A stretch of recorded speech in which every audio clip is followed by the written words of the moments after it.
La question que je me suis posée au départ, c'est pourquoi est-ce que les révolutions arabes qui avaient suscité tant d'enthousiasme ont finalement abouti à Daesh d'un côté, à la guerre civile d'un autre, au retour de l'autoritarisme. J'analyse en détail les 6 révoltes arabes en Tunisie, en Égypte, en Libye d'un côté, et puis au Bahreïn,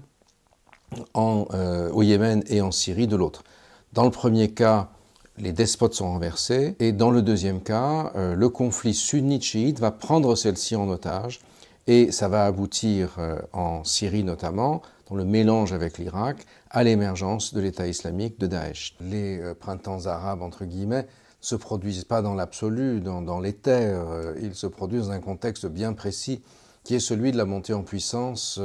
des mouvements islamistes politiques. Les années 1970 sont le moment où on passe dans l'ère de la montée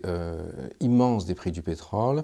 et en même temps dans le développement de l'islamisme politique, qui est favorisé par les monarchies du Golfe dans un premier temps pour conforter leur pouvoir, mais qui va très vite se trouver en contradiction avec les ambitions de l'Iran,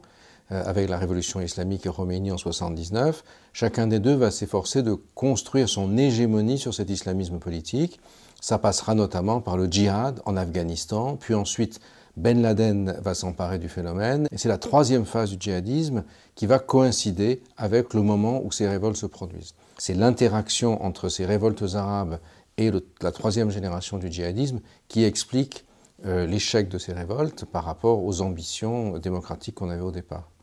Ce qui se passe au sud et à l'est de la Méditerranée est lié intrinsèquement avec ce qui se passe dans nos propres pays, d'où la nécessité d'arriver à penser l'ensemble de façon cohérente, et c'est ce que j'ai essayé de faire dans ce livre, non pas en offrant des solutions, des recettes de cuisine, mais en restituant le contexte dans lequel ces phénomènes sont produits, puisqu'à mon avis, ils ont été très mal pensés, très mal conçus par nos élites politiques qui n'ont pas compris les enjeux de la situation qu'elles ont traitée.